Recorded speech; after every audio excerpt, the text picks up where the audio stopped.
পাবনা ঢাকা দ্রুত সরাসরি ট্রেন চালুর দাবিতে শেকর পাবনা ফাউন্ডেশনের মানববন্ধন।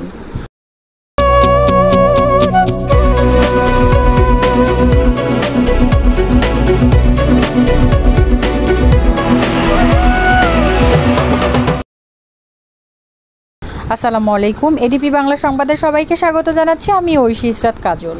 আমাদের নিজস্ব প্রতিনিধি মনিরুজ্জামানের তথ্যচিত্রে দেখুন বিস্তারিত। পাবনা থেকে ঢাকা সরাসরি ট্রেন সার্ভিস চালু, ঈশ্বরদী বিমানবন্দর চালু, শহরে 4 লেন সড়ক নির্মাণ, আরিচা কাজিরহাট ফেরিঘাট খয়ের চরে স্থানান্তরে দাবিতে মানববন্ধন করেছে শেকর পাবনা ফাউন্ডেশন। যে কোনো মূল্যে ট্রেন সার্ভিস চালু করতে হবে।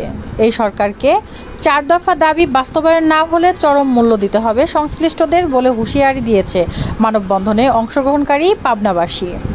রোববার সকাল 11টা থেকে ঘণ্টাব্যাপী পাবনা শহরে আব্দুল হামিদ সড়কে শহীদ চত্বর থেকে পুরো শহর জুড়ে বিশাল মানববন্ধন অনুষ্ঠিত হয়।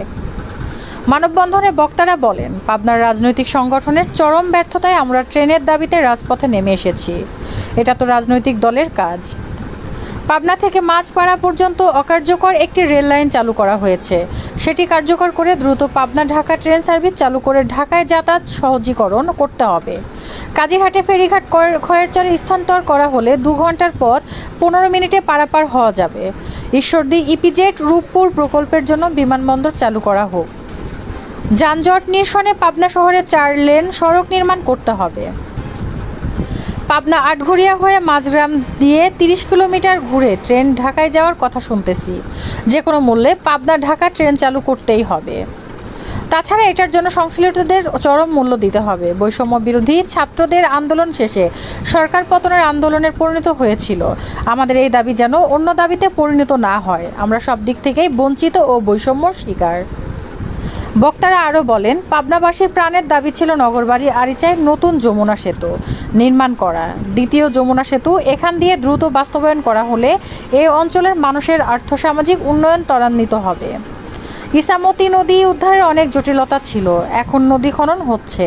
যারা মামলা করেছে দ্রুত মামলা তুলে নিয়ে নদী খননের কাজ দ্রুত বাস্তবায়ন করতে সহযোগিতা করুন। এটা হলো পাবনাবাসীর জন্য স্বাস্থ্যের উন্নতি হবে। এছাড়া পাবনা মেডিকেল কলেজ হাসপাতাল আধুনিকায়ন করা, মানসিক হাসপাতাল সংস্কার করতে হবে। এটা জুলাইয়ের মাস। এই চত্বরে 2 জন শিক্ষার্থী শহীদ হয়েছিল, এখনও ওসব খুনি গ্রেপ্তার হয়নি। দ্রুত গ্রেপ্তার করতে প্রশাসনের প্রতি দাবি জানান। শেকর পাবনা ফাউন্ডেশনের সভাপতি খান হাবিব মোস্তফার সভাপতিত্বে ও আতাইকুলা ডিগ্রি কলেজের প্রভাষক রাজু ইসলাম অলির সঞ্চালনায় মানববন্ধন বক্তব্য দেন পাবনা জেলা জামাতের নায়েবে আমির প্রিন্সিপাল হাফেজ মাওলানা ইকবাল হোসাইন, পাবনা প্রেস ক্লাবের সভাপতি আখতারুজ্জামান আক্তার, সাবেক সভাপতি ABM ফজলুর রহমান, জামাতের পৌর আমির আব্দুল লতিফ, দেশ বরেণ্য শিল্পী ওবায়দুল্লাহ তারেক, সাইদুল ইসলাম, কিন্ডারগার্টেন অ্যাসোসিয়েশনের সভাপতি মাহফুজুর রহমান, আলিয়া মাদ্রাসার শিক্ষক আব্দুল আলিম, অ্যাডভোকেট রানা, রোটারিয়ান বিনয় জ্যোতি কুণ্ডু, সমন্বয়ক শাওন হোসাইন, আইডিয়াল গ্রুপের পরিচালক সিরাজুল ইসলাম সহ পাবনার সর্বস্তরের জনগণ উপস্থিত ছিলেন। এছাড়াও মানববন্ধনে পাবনা শহরের বিভিন্ন স্কুল, কলেজ ও নার্সিং শিক্ষার্থীরা অংশগ্রহণ করেন।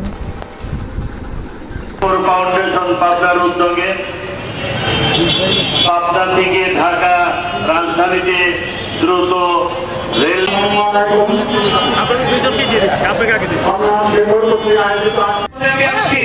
আমি আপনাদের একটা ইতিহাস মনে করিয়ে দিতে চাই। ঠিক 1 বছর আগে 2024 সালের জুন মাসে ছাত্ররা, শিক্ষার্থীরা শুধু রাস্তায় নেমেছিল একটি কোটা সংস্কারের দাবিতে। ফ্যাসিবাদী শেখ হাসিনা সেদিন শিক্ষার্থীদের সেই দাবিকে মূল্যায়ন করে নাই, গুরুত্ব দেয় নাই। যার কারণে সেই আন্দোলন 1 মাসের মাথায় বৈষম্য বিরোধী আন্দোলনের রূপ লাভ করেছে। বৈষম্য বিরোধী আন্দোলনকে বল প্রয়োগ করে নিবাদ করার জন্য, এটাকে কন্ডেম করার জন্য চেষ্টা করা হয়েছে। সেখান থেকে কোনো ভুটান সূচিত হয়েছে।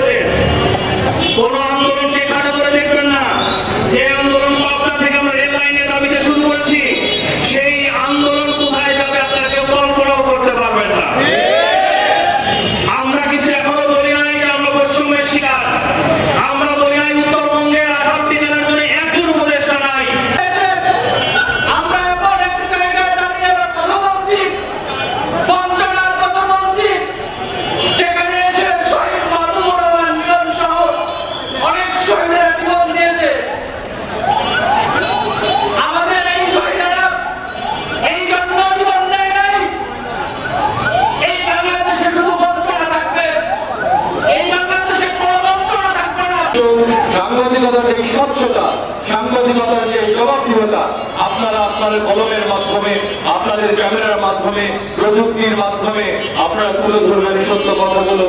আপনাদের সবার সুস্বাস্থ্য দীর্ঘায়ু কামনা করি।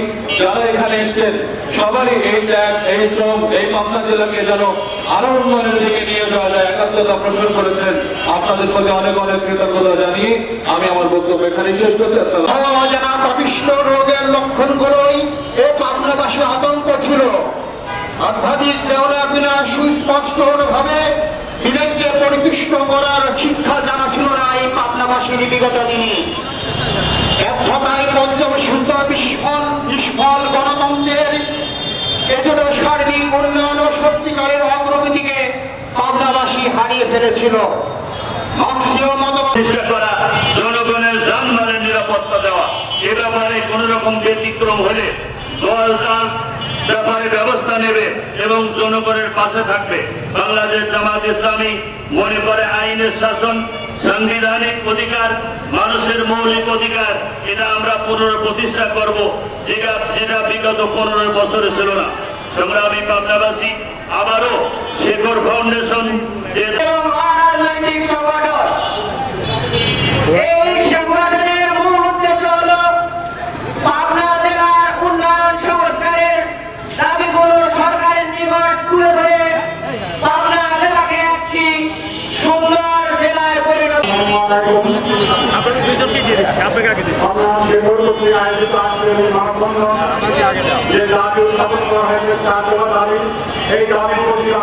একই অন্যবাসী আগে যে শেখর ফাউন্ডেশন যেটি তাদের কথা বলছে সর্বস্তরের মানুষ থেকে আমরা মনে করি যে শেখর ফাউন্ডেশন পাবনার মানুষের কথা বলছে। পাবনা প্রেস ক্লাবের সাবেক সভাপতি এবিএম ফজলুর রহমান, আমাদের সবার প্রিয় দাদা মনের মানুষ ওয়াহিদ আলম, যাকে বলি আমরা এসএম আলম ফাউন্ডেশন পাবনার কর্তৃক আয়োজিত আজকে যে 4 দফা দাবি নিয়ে আমরা মাঠে নেমেছি। আমাদের এই দাবিগুলো হচ্ছে যৌক্তিক। আমরা বলতে চাই, পাবনা জেলা হচ্ছে একটি ঐতিহ্যবাহী জেলা। এই পাবনা জেলাতে বাংলাদেশের বিভিন্ন প্রান্ত থেকে মানুষ বিভিন্ন